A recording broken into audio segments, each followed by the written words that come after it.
Sony Xperia Z5 Compact Review. The Xperia Z5 Compact stands alone. Sony is the only Android manufacturer making a small high-end phone right now. That means that it could be the last stand for compacts. If the Z5 doesn't deliver, it's likely to be the last time we see top specs in a scaled-down form factor, for a while at least. But it does deliver.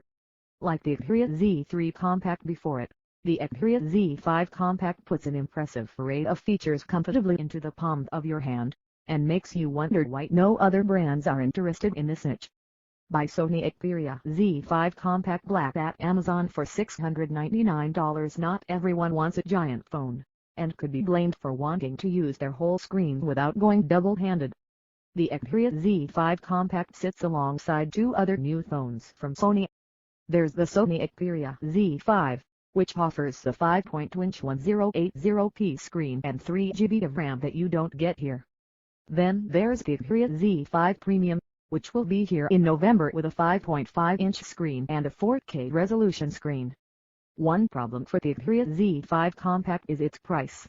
High-end specs require a high-end price, even if the reduced frame might lead purchasers to expect a bargain. However, it does come in appreciably cheaper than the Xperia Z5, and a good deal below our original expectations.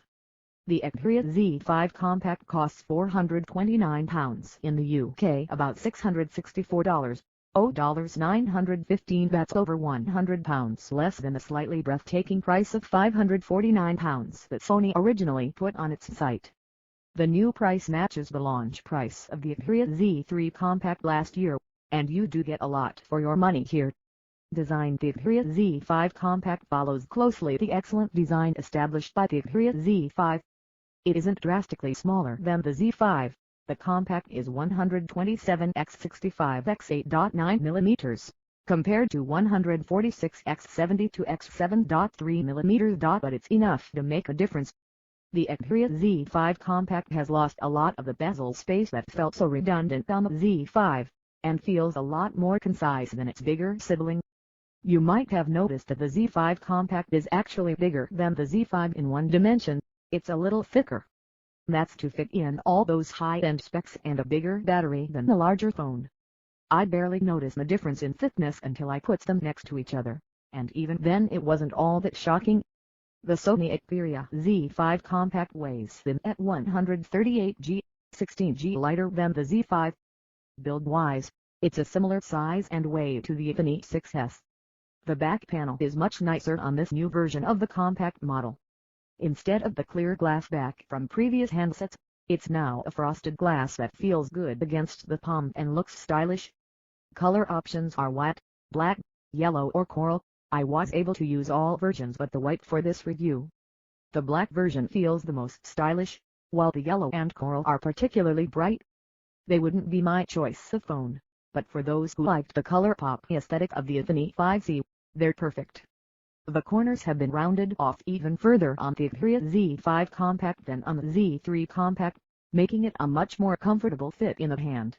The anti-brake bumpers of the Xperia Z5 aren't included here, so the Compact is more likely to shatter if it falls on one of the four corners.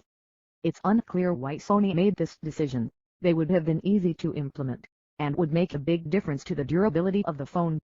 At the top of the left-hand edge of the phone, there's the indented Xperia logo, which actually looks good this time around. On the bottom of that edge is the only flap on the handset, covering the microSD and nano SIM slot.